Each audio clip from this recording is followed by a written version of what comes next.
మిథున రాశి. శ్రీమాత్రే నమ. ఓం వసుదేవసుతం దేవం కంసచాణూరమర్ధనం దేవకీ పరమానందం కృష్ణం వందే జగద్గురుం.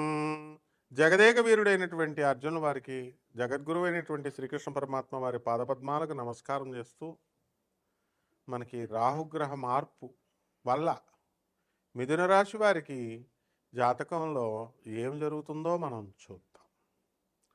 రాహు, ఈ గ్రహం పేరు చెప్తేనుంటేనే ఒళ్ళు పులకరించిపోద్ది. సింహికా గర్భ సంభూతం, రాక్షసుడు దేవుడిగా మారిపోయాడు. శనీశ్వరుడి చేత తన్నులు తినేశాడు. ఎవరి చేత తినేశాడు? శనీశ్వరుడు తిన్నాడు. మరి రాహువు తిన్నాడు ఆంజనేయ స్వామి వారి చేతులతో. యుద్ధాలు చేసేసుకున్నారు వీళ్ళు, ఒకళ్ళొకళ్ళు. రాహువు కేతువులు కొట్టుకున్నారు, రాహువు శనులు కొట్టుకున్నారు, తర్వాత మిత్రులు అయిపోయారు. ఈ విధంగా అనేకమైనటువంటి కథలు ఈ రాహుకేతువులకు ఉన్నాయి. చాలా తెలివైనటువంటి వాడు రాహువు. విష్ణుమూర్తినే మోహంలో పడేసి పాదరసాన్ని ఎత్తుకెళ్ళిపోయినటువంటి వాడు. మరి అటువంటి రాహువు మీ అందరికీ కూడా ఇప్పుడు ఎందులోకి వచ్చేస్తున్నాడు? కుంభరాశిలోకి వచ్చేస్తున్నాడు. ఎన్ని నెలల తర్వాత? 18 నెలల విరామం ఇచ్చిన తర్వాత.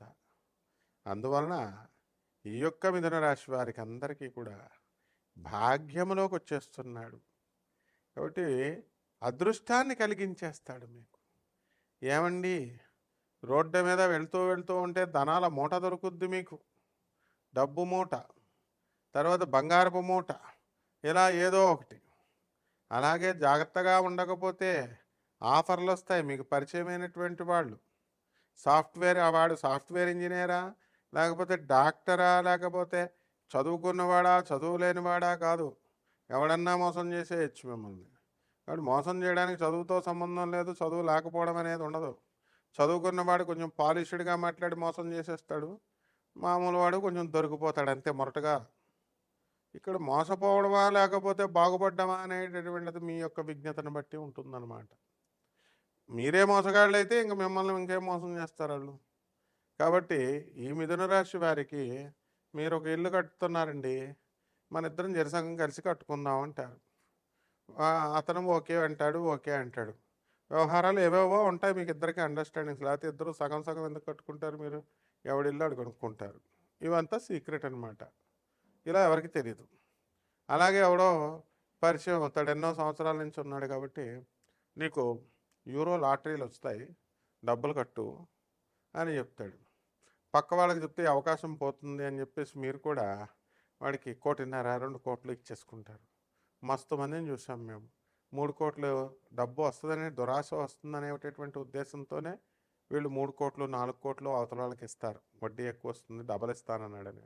కానీ వాళ్ళు ఓ చిన్న హోమం చేసుకోవడానికి బాధపడిపోతారు, ఓ చిన్న పూజ చేసుకోవడానికి బాధపడిపోతారు. మిమ్మల్ని ఎవరు వెళ్ళమన్నారు? 10 మంది జ్యోతిష్కుల దగ్గరికి వెళ్ళిన తర్వాత వాళ్ళు ఇలా డబ్బులు పోయినాయండి అని నెగిటివ్ వైబ్రేషన్స్ అన్నీ మాకు ఫోన్లు చేసి చెప్పి మా బుర్రలు తింటారు. ఇలా చేయకూడదు అనమాట.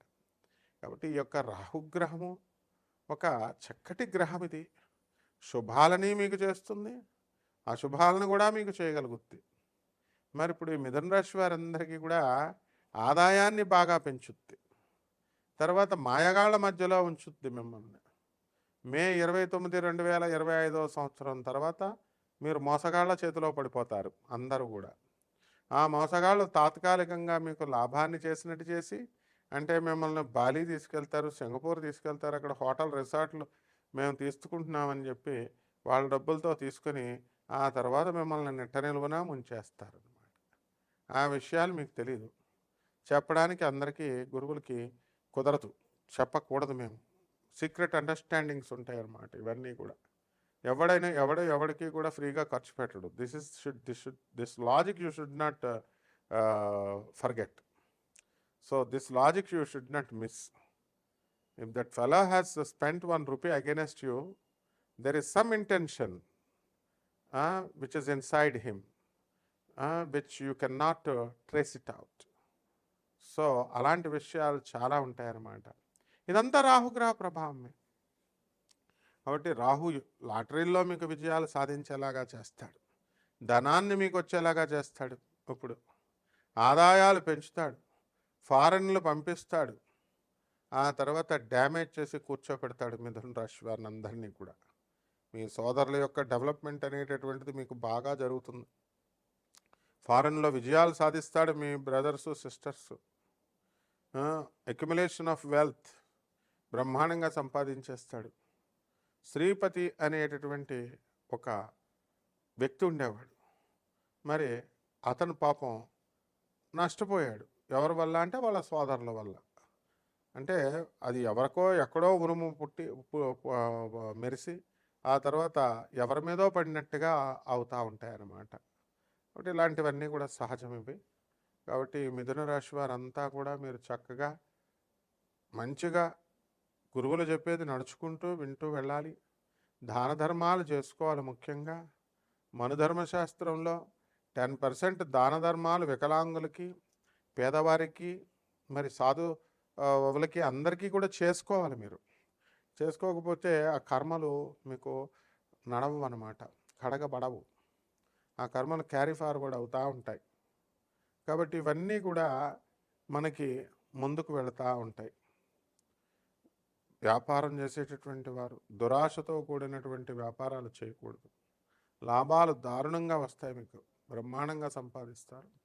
ఇల్లు కడతారు, స్థలాలు కడతారు, మోసాలు చేస్తారు. అందువలన అప్పులు తీసుకుంటారు. ఈ విధంగా ఆడవాళ్ళు కూడా మీరు లిమిటేషన్స్లో ఉండాలమ్మా. ఫోన్లు దొరికినాయి కదా అని ఫోన్లు మాట్లాడుతూ మీ భర్తల యొక్క ఫ్రెండ్స్తోనూ మగాళ్ళతోనూ మీరు మాట్లాడకూడదు. ఎందువలనంటే చాలా డేంజర్ ఇక్కడ. రాహువు అక్కడ. ఈ రాహువు అనేటటువంటి వాడు అక్రమ సంబంధాలకు కూడా దారి తీయించడానికి అవకాశాలు ఉంటాయి. సప్తమంలో వచ్చినప్పుడు విధవా సంభోగాలు ఇస్తాడని చెప్పింది శాస్త్రం. రకరకాలు ఉంటాయి. అవన్నీ మీకు టెక్నికల్ ఫ్యాక్టర్స్ మీకు ఏమర్థమవుతాయి అంటే మీకు ఎవరికైతే ఏవైతే ఉంటాయో నేను చెప్పినప్పుడు అక్కడ మండుద్ది మీకు. అలా మండకూడదు నాయన. మంచిగా చక్కగా ఉండాలన్నమాట, నిర్మలంగా. అప్పుడు చూడు నేను నిర్మలంగా ఎలా చెప్తున్నాను, అలా నిర్మలంగా ఉండాలి. కాబట్టి ఈ యొక్క రాహువు అనేకమైనటువంటి అద్భుతాలు మీకు ఈ నెలలో చేసి చూపిస్తాడు. అవన్నీ కూడా మీరు చూద్దరు. కానీ ఇక పరిహారాల దగ్గరకు వచ్చేసరికి ఈ యొక్క మిథున రాశి వారు మీకు జన్మస్థానంలోకి గురువు మే 14 నుంచి 2025 సంవత్సరంలో నుంచి వస్తున్నాడు. కాబట్టి మీరు ఏం చేయాలంటే చక్కగా మీకు ధనానికి ఇబ్బంది కలగకుండా ఉన్నప్పటికీ కూడా ఆ ధనాన్ని సద్వినియోగం చేయనటువంటి పిసనారు బుద్ధులతో మీ తల్లిదండ్రులకే మీరు ఖర్చు పెట్టకుండా చాలా సంకుచితంగా మీరు ప్రవర్తించడం అనేటటువంటిది జరుగుతుంది. కాబట్టి మీరు ఏం చేయాలంటే పరిహారాలలో ఈ యొక్క మిథున రాశి వారు మనకి గురు జపం చేసుకోవాలా, గురు స్తోత్రాలు చదువుకోవాలా, గురువుకి కిలోంపావు శనగల్ని మరి పసుపు రంగు వస్త్రాలనిచ్చి పేద బ్రాహ్మణులకి తెల్లవారుజామున 3 గంటలకి దానం చేసుకోవాలా, పేద పూజారులకి. అలాగే శనగపిళ్ళతో వడలు వేసి శనగలు ఉడకబెట్టి దేవాలయాలలో మరి మీరందరూ పంచుతూ ఉంటారు చూసారు. పేదవాళ్ళకి పంచండి చక్కగా. ఇన్నిన్ని కాదు, కిలోలు పంచాలి. ఇన్ని పంచేస్తే ఇన్ని పాపాలు పోతాయి, మీకు 1 కోటి రూపాయలు వస్తాయమ్మా. కాబట్టి జాగ్రత్తగా చేసుకోవాలా. అలాగే మేడి చెట్టుకు నీళ్లు పోసి మేడి చెట్టు చుట్టూ ప్రదక్షిణలు చేసుకుంటూ 108 ప్రదక్షిణాలు ఓం దత్తాత్రేయాయ నమః అంటూ చేసుకోండి. బ్రహ్మాండంగా ఉంటుంది. శుభమస్తు.